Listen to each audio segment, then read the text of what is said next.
Hi, John Asen, Director of Instruction down here at 3D Golf Performance, and I want to talk to you about pressure points and the contact points that we make between your hands and then your arms to your body, and the four key pressure points that we really feel are necessary to help give the swing structure and control the golf club.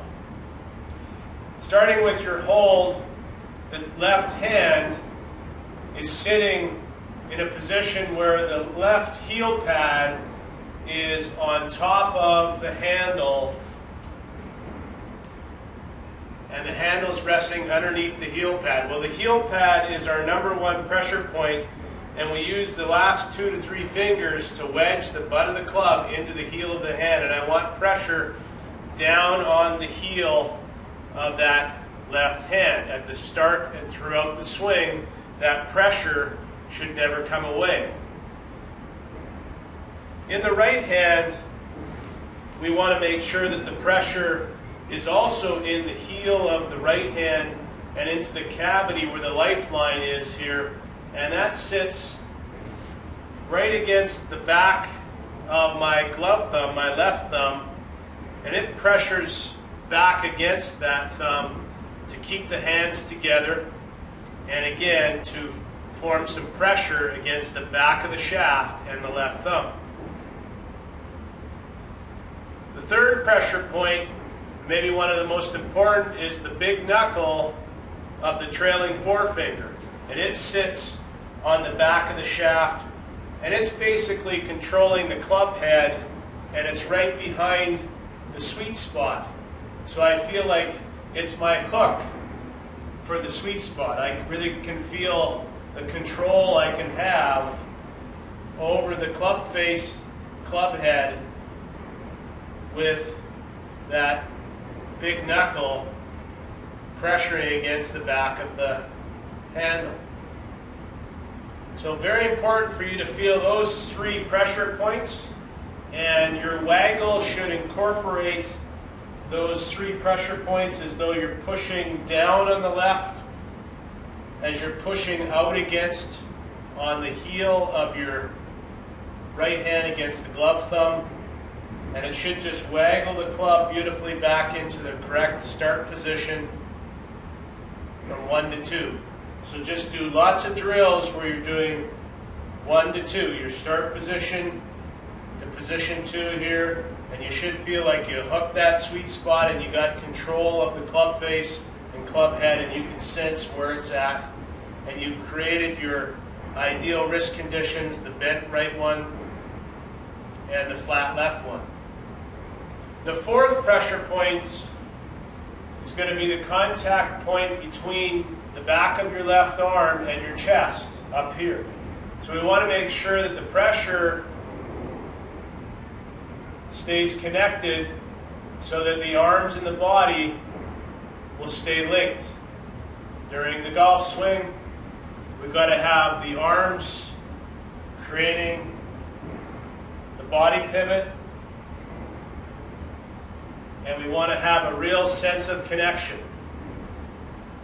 The other important part about that left arm staying connected is through your heel pad pressure points in your hold and the left arm, you're going to feel like your elbows pinch inward and point down towards my hip sockets. So with the heel pads, if you just took your hands and put them together like this, you would feel the elbows pinch inward and then pinch down, and that gives another real connection between the body and the arms, and alleviates some pressure on the spine and the need for timing in the golf swing. So real important that these 4 pressure points stay together, and you want to work again into a part swing where you feel this whole connection along with the pressure points in your hands, so that your body starts to pivot properly over your right side. And then from there, you feel the pressure out against your glove thumb, the back of the shaft, with the palm of the right hand doing most of that, and we refer to that as extensor action, and that is the action from midway back here when the arms start to move vertical with the shaft up. We want to make sure that it's created mainly by that pressure in the right hand heel here. We call that extensor action. On the way down, the same thing. We're going to push down with that same pressure. Make sure that the pressure stays down on top of the handle, a little bit even with your glove thumb, but it's down. And particularly as you go into impact, it's down on top of the handle so that you get a full uncocking of the wrists so that you don't get any breakdown in your left hand. We also want to make sure that that's uncocking this way as I am releasing that right arm into a full straight right arm. I want to make sure that I've got pressure against the back of the shaft while I'm doing that. So I don't let any air get in my pressure points during the strike, and I create a nice forward tilt to the shaft, and we make great contact and great compression on the ball. So those 4 pressure points are critical, and it allows you to feel very connected to the body pivot, and at the same time it allows you to give the shaft structure throughout the motion. Now the important part to remember is that they're pressure points, these contacts, that you won't be able to do it with all your strength, and you don't need to. It's just pressure. So it's not a stranglehold, it's just creating pressure to give the swing some structure.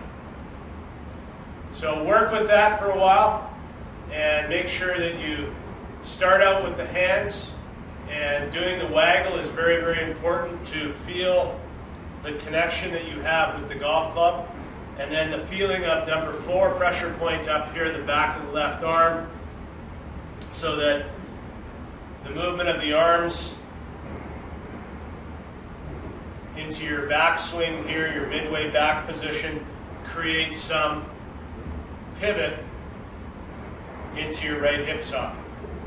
So very good drill to work through, just very simple little waggle, and then go ahead and once your waggle is comfortable, you should be able to go right through it to the top of your backswing. 1, 2,